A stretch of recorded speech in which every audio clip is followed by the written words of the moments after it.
I genuinely don't know what to say at this point. So find out what I do end up saying today on Locked On Tigers. You are Locked On Tigers, your daily Detroit Tigers podcast. Part of the Locked On Podcast Network, your team every day.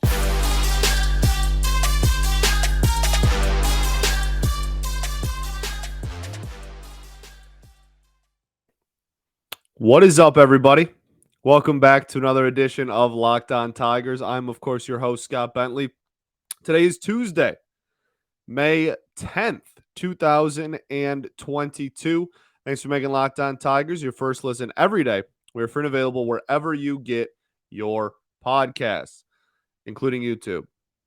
Go watch us on YouTube. Subscribe on YouTube.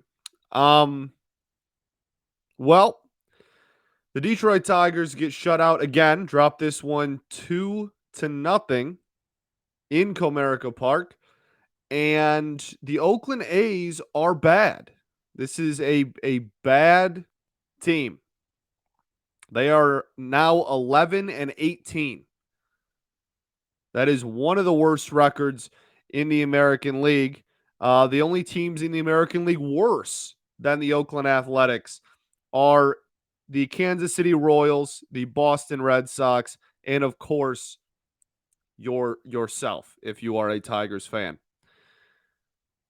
Also, I believe this snapped a 9-game losing streak for the Oakland Athletics. So good on you. Good on you, Oakland. Way to snap out of it. Way to get back on the horse by scoring 2 runs off a Tony Kemp home run. You score a run off a Tony Kemp home run. His first home run of the year, his third extra base hit of the year. So good on you, Oakland. Way to snap out of it. It seems like every team, really, if you needed to snap out of a losing streak, could in theory just kind of play the Tigers. And there you go. It's a miracle. We're winning again. Not good, man. Not good. So the Detroit Tigers dropped this one. I mean, we haven't scored in 24 innings. We have not scored a single run in 24 innings. 24. It's so bad. And I think the most fascinating part about it is that they keep finding new ways to not score. Like okay, on Saturday they had a ton of base runners and they just couldn't bring them in, right? Like they had a ton of base runners, had a lot of hits, double-digit hits, several walks thrown in there. Like it was just like really impressive how they couldn't score runners that were in scoring position. They couldn't drive anybody in. Then you have Sunday's game, which just nobody could get a hit, period. Right? That was just okay. Like nobody's getting on base. That whatever. Then today you had this fascinating thing where your hit total, while it wasn't good, it wasn't it wasn't horrid. It wasn't embarrassingly bad. I mean, 4 hits is not good. You'd like that to be higher, but you pair that with 2 walks, 6 base runners, should net you a couple of runs, right? And they had, I believe, 12 balls put in play that were over 95 miles an hour. 12 balls put in play over 95 miles an hour.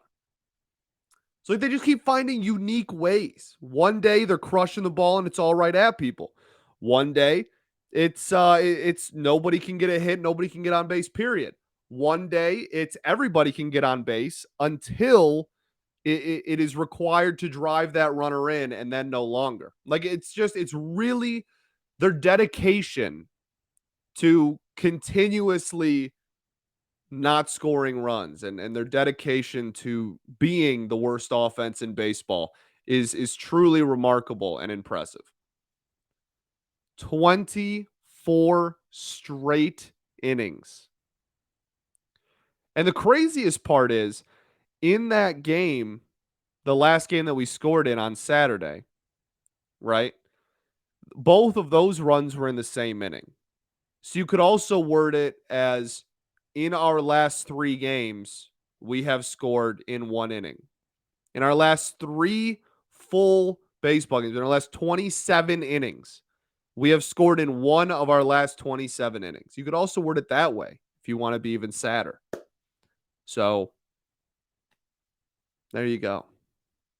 It's horrible. And like I don't know how many different ways I can break this down for everybody. Like I really like I'm struggling to figure out how many different ways I can word the same issues, how many different ways I can re-break down this just putrid offense.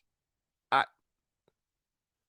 I mean, like we could go player by player, I guess. Like Robbie Grossman had normal Robbie Grossman at bats.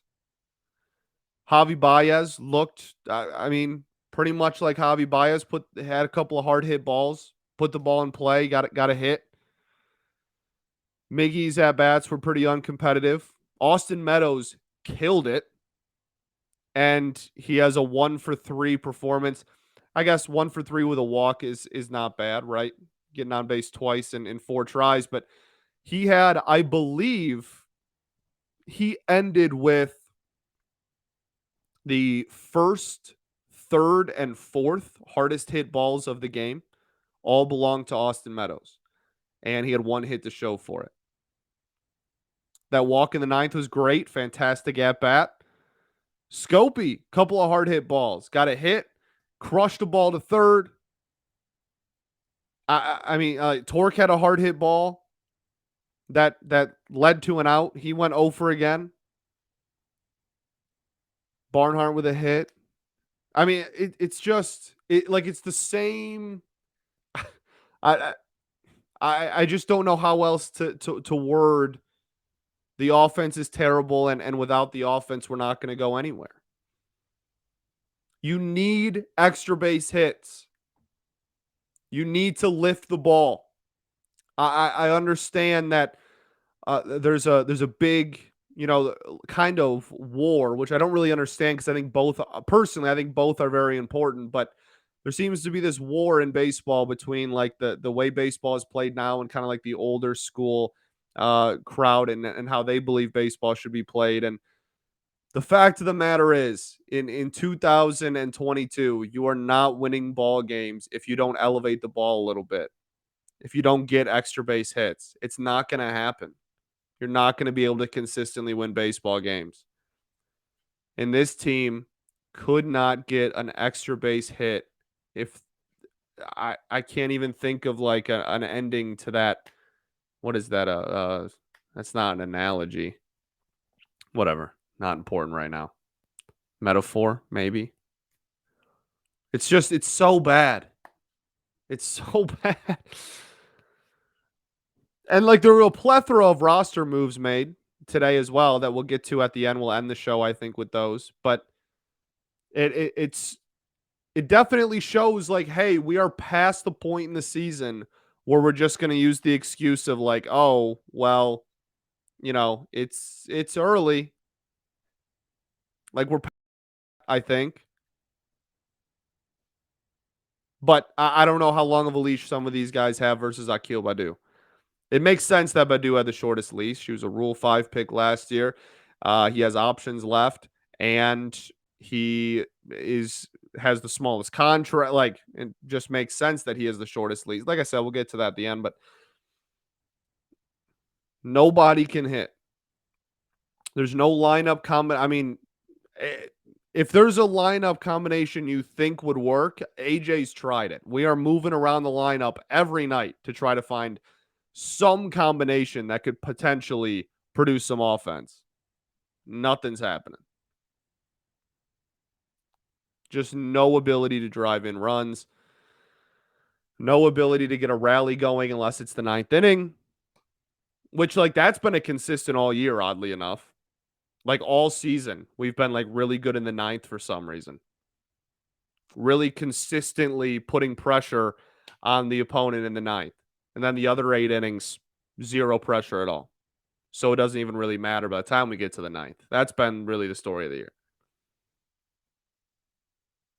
I mean, I think the exclamation point, the thing you can highlight in this game to really drive home and really prove the point that this offense is laboring and that honestly, like, everybody knows that, but show how little faith even the coaching staff has in this offense at the moment is when Derek Hill bunted. Not because in a vacuum, Derek Hill bunting is like some crazy thing. If there's anybody on the team that's going to bunt, he's probably the most likely. However, in that situation, it's unbelievable. That is a remarkable time to call for a bunt. If your offense is even halfway competent, you don't call for a bunt there. The situation was man on first, one out. Man on first, one out, and Derek Hill had gotten hits in the last couple of games. One of the only people that had. And you sent him out there and said, you know what? We need a runner in scoring position so badly that we are actually going to sacrifice bunt here so that we can have a man on second and 2 outs. Not okay. Not okay for a competent offense. You don't bunt there. Even a below average offense doesn't bunt there. But here we are. We're not even a below average offense. We are the worst offense in baseball. We'll get into the rest of the game, the starting pitching. The pitching hasn't been the problem. So we can talk about that and how good that was because it was fantastic. But first, I got to tell y'all about BetOnline. Our partners at BetOnline continue to be the number one source for all your betting needs and sports info. Find all the latest odds, news, and sports developments, including this year's basketball playoffs, Major League Baseball scores, fights, and even next season's NFL features. It's that time of year, baby. BetOnline is your continued source for all your sports wagering information from live betting, playoffs, esports, and more. So head to the website today or use your mobile device to learn more about the trends and action. BetOnline, where the game starts.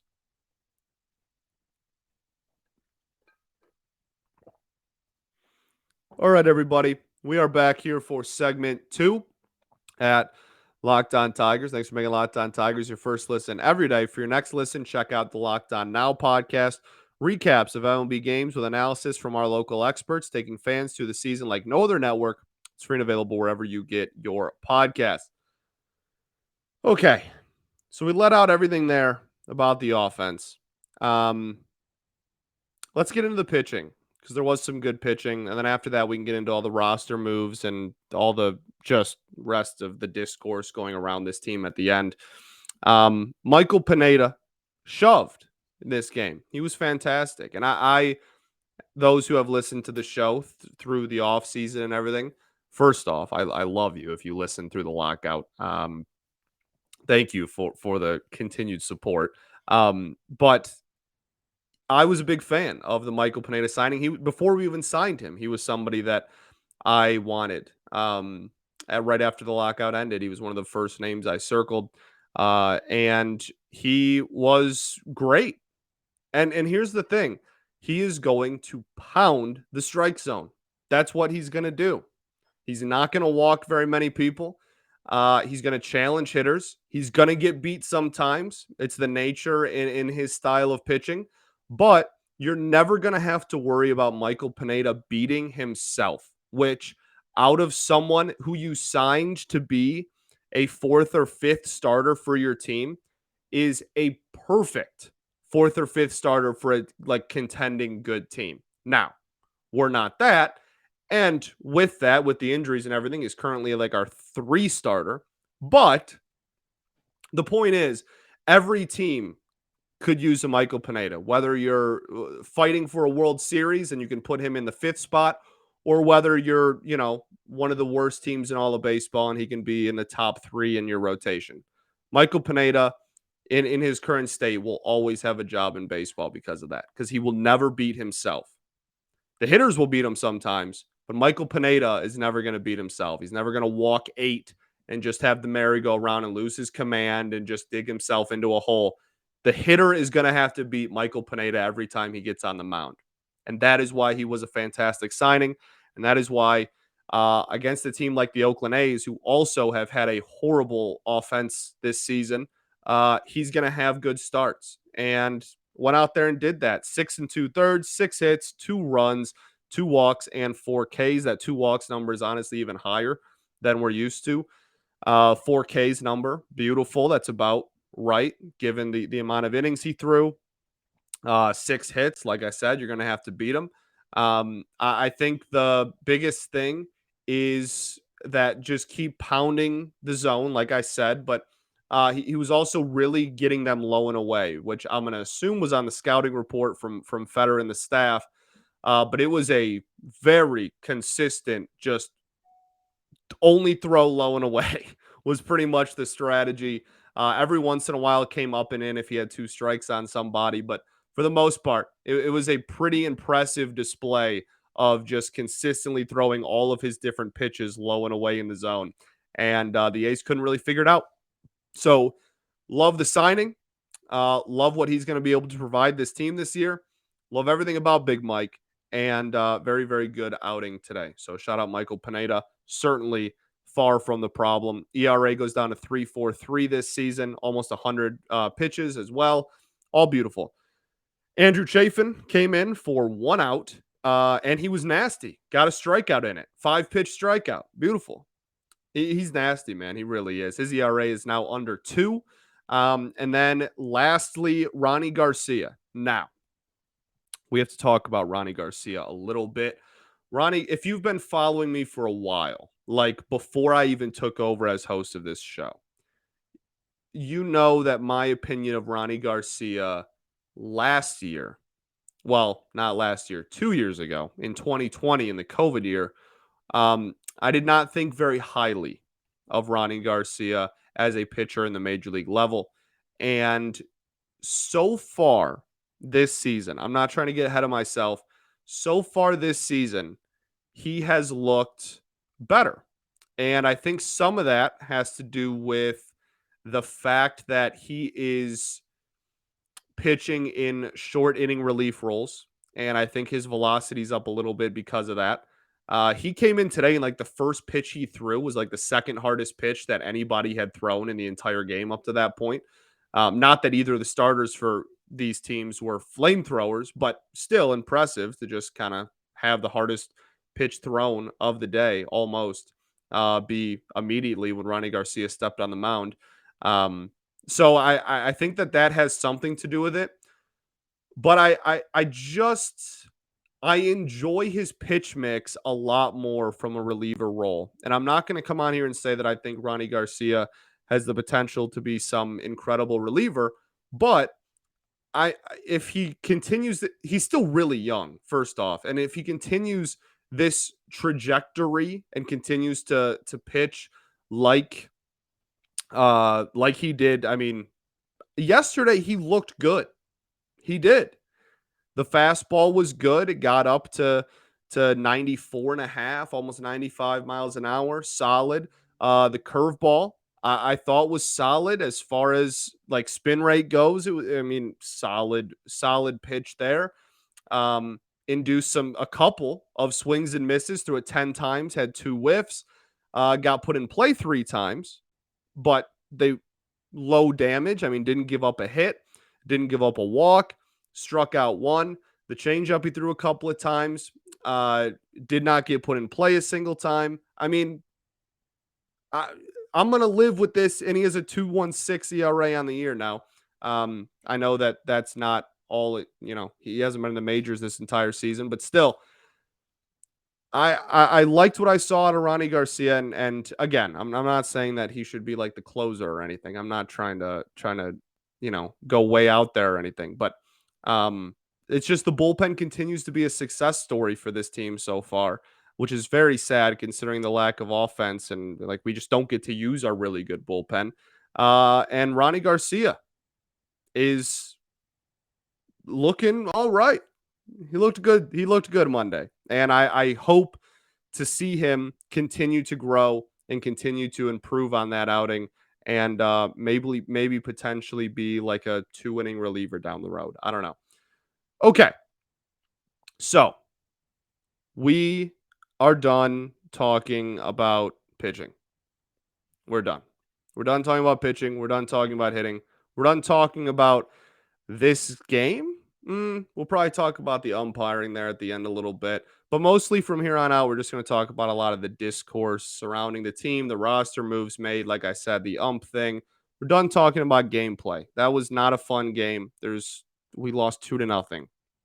The pitching was good. The hitting wasn't. There's your analysis.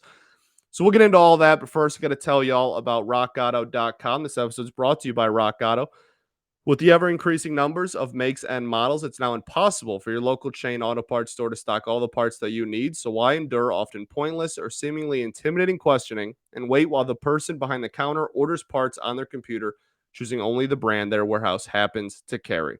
You have computers, you have access to rockauto.com at home and in your pocket. Save time and money when using Rock Auto. Why choose to spend 30%, 50%, even 100% more for the same parts from a local chain store or car dealership? Just does not make sense. They have everything you could need. Brake parts, not pants, brake parts, tail lamps, motor oil, and even a new carpet. So go explore their easy to use website and find the solution for your auto parts needs. Go to rockauto.com right now and see all the parts available for your car or truck. Right, locked on in the How Did You Hear About Us box, so they know that we sent you. Amazing selection, reliably low prices, all the parts your car will ever need at rockauto.com.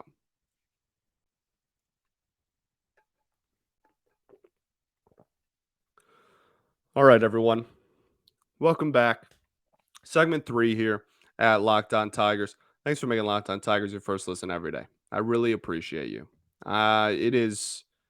It's not been too fun lately. It really hasn't. But here we are. Okay. The umpiring. Let's talk about it. It was not very good. And I've said this before on the show. I don't like blaming losses on umpires. I'm certainly not going to blame this one on the umpires. As talked about, offense was terrible. Not the umpire's fault that we can't hit a baseball. That being said, the ninth inning is a joke and shouldn't happen. That's really embarrassing for the umpire. Nick Marley, I believe is how you pronounce his last name. Really embarrassing moment for him. Not embarrassing because he missed a call. That happens across baseball tens of times every single night. Everybody sees it because there's so many accounts that are dedicated to really just kind of slandering umpires. I do like umpire scorecard. I think that one's pretty objective, which is why I like it. But that can't happen. And it's really not a good look for baseball when you have a dude who misses a call, okay? Misses a call, then proceeds to probably miss a call outside. That one was a lot more borderline, but after the really brutal one earlier in that inning, and then the Miguel Cabrera one we'll get to, and the Jonathan Scope one, it was really a rough inning. And Javi's frustration boiled over.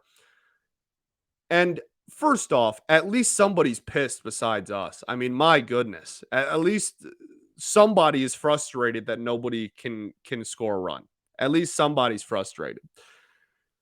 So the embarrassing part for me, again, is not the missed call. It's the fact that after he ejected our best player and our manager, he then turned around and pretty much said, I am guaranteeing that you're not winning this baseball game. I have been the biggest of anti-robo ump people you will ever meet. I love the catcher position. Played it my whole life. I think framing is a huge part of the game of baseball that I do not want to lose. But a robot is not going to get even with you and guarantee you a loss. Now, I know, haha, they were guaranteed a loss anyway because the offense can't hit. Sure. But that happened to Javi. Miguel Cabrera goes up and gets a strike called on him on a ball that is well below the strike zone. Well below. Like not even really close. And he then strikes out, swings through a fastball that was in the strike zone, whatever. Then the scope at bat happens. You go, okay, whatever. He wanted to prove his point. He did. Nope, not done. Because then he did pretty much the exact same pitch. It was a low changeup that was well below the strike zone. Got Scope on it. Scope was pissed. So then the pitcher on the mound was like, what are we even doing? I'm just going to keep throwing the same pitch, maybe even throw it lower because now the hitter knows he has to swing at balls that are at his ankles. And sure enough, that's what he did. And the game ended. It's really, he kind of had like a stare down with Miguel Cabrera after like he called the strike on him too. It's just really embarrassing for him more than anything. Like this offense is embarrassing. It's embarrassing to not score for 24 innings. Yes, that's all true. And I'm not blaming the loss on this dude. I'm not at all. The loss is 100% our fault. But it's just a really bad look when you just decide I'm going to take matters into my own hands when the tying run is on base and the go-ahead run is on the plate in a game because what? Because you got yelled at? You're an umpire, dog. That's like your whole job. That can't happen. That can't happen in baseball. It's really, like I said, there's really no other way to describe it in my eyes other than just embarrassing. Like that's just really embarrassing for Nick Marley, I believe is how it's pronounced. It's just a really embarrassing moment for him and not one that anyone on the planet is going to take his side on other than like, I don't know, his ump crew. I'm not even sure the ump union is going to like come on and be like, yeah, we agree. That was definitely a strike because everyone can see it wasn't. No one's going to take his side. Like I said, just a really embarrassing moment for him, but definitely not the reason that we haven't scored for 24 consecutive innings. So it's really, for the most part, it's just a when it rains, it pours kind of situation. We just can't buy a bucket. Can't buy anything. As far as roster moves that happened in this game, today, yesterday, as you're listening to this, goodness, Ronnie Garcia obviously pitched because he got recalled from AAA at the expense of Akil Badu.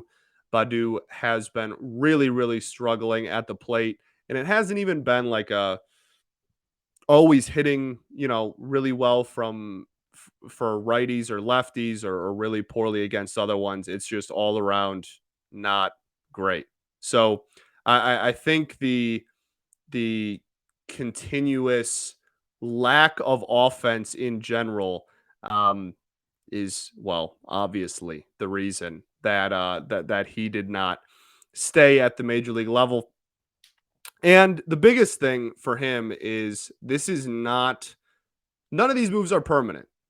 I replied to somebody, I think, on Twitter and said that none of these moves are permanent. This is very fluid. A lot of moves are about to happen, and we're going to break that down too. But it's not a okay. Well, Akil Badu's just in AAA for like the rest of the season. Like, no, he's gonna go down there. He's going to hopefully work, but he has a sub 500 OPS against both hands of pitchers, against lefties and righties. So definitely needs some work. Getting every day at ABs is good for him. Seeing, if they just say you're going to bat at the top of the lineup against righties and lefties, just go to work. That's great.